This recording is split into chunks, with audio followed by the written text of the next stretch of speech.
If you're hearing this, it already happened.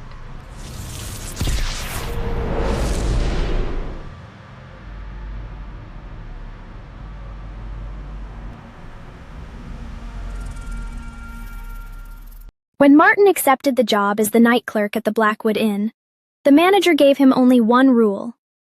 Never rent room 13. Martin laughed. Because it's haunted? The manager didn't laugh back. Because the guests complain. That seemed oddly specific. The first week was painfully boring. One elderly couple argued about who had stolen the TV remote. A businessman demanded a refund because the ghosts in room 8 weren't scary enough. Martin assumed everyone in town had the same strange sense of humor. Then Friday night arrived. A soaking wet man walked through the lobby carrying one suitcase. "I'd like room 13. Martin remembered the rule. "I'm sorry, sir. That room isn't available." The man smiled. "I wasn't asking." Before Martin could answer, the lights flickered. The room key slid across the counter by itself. Martin looked around. The manager was gone. The security guard was gone. Even the goldfish had disappeared. Okay then. Room 13 sat at the end of a hallway that somehow seemed longer every time Martin looked at it. The guest unlocked the door. Inside was complete darkness. No furniture. No windows. Just darkness. The man stepped inside. The door closed. Silence. 30 seconds later, ding! The front desk phone rang. Martin answered. A voice whispered, "Could you send up 2 extra towels?" Martin blinked. "For what?" "We're leaking." Click. By midnight, the complaint started.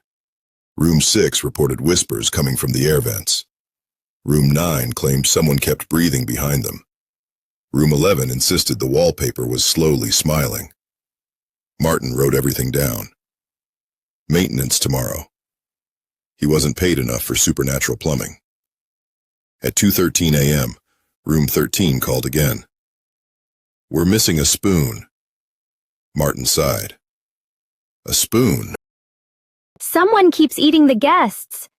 With a spoon. Martin rubbed his eyes. "I'll see what I can do." The supply closet contained exactly 1 spoon. It had a tag attached. For emergency use only.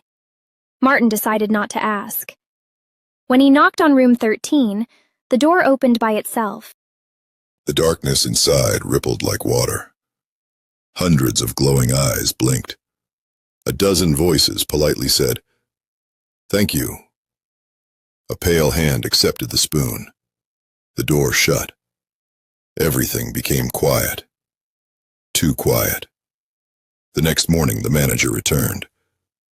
"You opened room 13? Martin nodded. They needed a spoon. The manager stared. "You gave it to them?" "I was trying to provide good customer service." The manager slowly removed his glasses. That spoon was the only thing keeping them occupied. Right on cue, the building shook. Somewhere upstairs, someone announced, "Now we need forks!"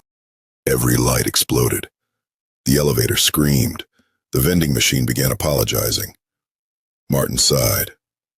"So, I'm fired?" The manager shook his head. "Worse." "What?" "You've been promoted." Martin still works the night shift. Every evening, the monsters gather politely in the lobby. They rate the coffee. They complain about the Wi-Fi. One ancient nightmare always asks for extra pillows. Every Friday, someone requests room 13. Martin smiles. "I'm sorry. It's already occupied." Then he quietly hides every spoon in the building. He's learned that horror is temporary. Bad customer reviews last forever. Some stories should have stayed buried.